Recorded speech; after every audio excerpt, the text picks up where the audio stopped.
Welcome to the dead ball area. In the opening Six Nations weekend against France, Dougie Fife finished off a lovely team try for Scotland, and we're going to have a look at it in a little bit more detail. I'm a firm believer that teams need a strong identity on the pitch, a style of play that defines them, and over the last few years I felt Scotland have been a team lacking in direction, and that this has caused them to struggle in trying to build consistent performances. Since Vern Cotter took the reins, Scotland have moved away from a bulky ball-carrying type of game and returned to what I consider their traditional roots, a fast, mobile pack that's able to generate quick ball for their exciting backs.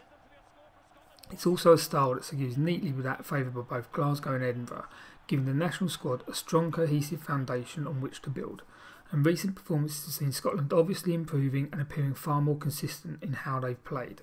Like many tries in the modern game, it comes from a counter-attack that starts with a poor exit by the defending team from their red zone. And if we go back a couple of phases before Scotland received the ball, we can see how France set themselves up for a bit of a fall. France have just kicked a penalty and lead 9-3, and they're now receiving the kick from Scotland. Cocotte takes the ball from the kick and sets the ruck. As he is out of action, France do the sensible thing and set up to run another phase, aiming to allow Cocotte time to get back into the game and work a better angle for Camille Lopez. But as we can see, the issue here is Dusautoir carries the ball outside the 22, and that now means Lopez cannot kick directly to touch, reducing France's exit options drastically. If we stop there, we can see that Scotland see this and immediately set up to further limit Lopez's options. Visser has chased up, so Beattie drops deep to support Hogg, leaving Lopez no choice but to kick long and hope his team's kick chase can hold up, but it doesn't. Because the kick chase is both narrow and slow, Hogg has time to identify that Huget is the last defender. He backs himself for pace and links with Visser. It's actually impressive defence from Huget, who doesn't commit himself but instead jockeys back using the touchline and waiting until his defensive support can get back to him. Hogg takes contact, and from here Scotland revert to punch groups in order to build momentum and maintain continuity. However, instead of coming around the corner with big ball carriers, they split the field into zones and work as units within them. If we quickly go back, we can see as soon as Hogg's decision to attack is made, the Scottish start to set up their system ready for the next few phases. First, they set up a very wide pod in the 15-metre area, and then as the phases build, we'll see that they keep an organised group either side of the field and then use 2 or 3 randomly assembled pods to link in the middle as they transition from one side of the pitch to the other. The pattern is designed to generate quick ball and also maintain width to the Scottish attack. As the Scottish players hit contact in small 2-3 man pods, we can see the clearers focusing solely on delivering a quick presentation for the 9, and the speed of these rucks keeps France's defence continually moving, dragging them from one side of the pitch to the other.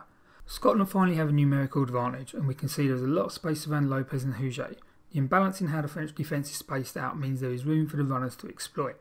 The Scottish setup is good, and Russell has plenty of good options around him, but he opts for the slide behind to Dunbar. That leaves Lopez with little option but to shoot out of the line trying to shut him off before he can make the pass. Bennett holds a good outside line and Scotland suddenly have a line break. France are scrambling in defence and Huget is again left trying to shut down a 1-on-3. Which, to be fair, he again does well by backing off the contact until his support gets there. Bennett shows good strength in the contact and gets the offload away. It's textbook and we can see he maintains eye contact with the receiver. He's also not forcing the offload and is in control the whole time. It's a really well executed piece of skill.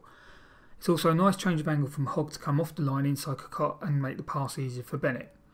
Now that the French try line is imminent, the Scottish attack has lost some of its structure and momentum, so they slow things down and revert to a series of short mini-rucks. Obviously, they're trying to force a score, but it has the additional benefit that it keeps pulling the French defenders inwards and preserves space out wide. Once the attack is reloaded, Russell and Laidlaw take the decision to attack wide again, and we can see Russell picks Bennett out and it's a 3-on-2 to score. If we swap the angle, we can see Russell's pass is actually a little high and checks Bennett, but he treads water, gets outside Fofana, draws Thomas just enough to allow Murray to get the ball away to Fife, who slides in. It's a superb team effort and a nice example of the need for players to be involved multiple times. 2-3 touch rugby, if you will. And throughout the move, we constantly see a good work ethic from guys like Bennett and Hogg, who are repeatedly popping up on the ball and within the move. Thanks for watching, and don't forget to follow us on Facebook and Twitter.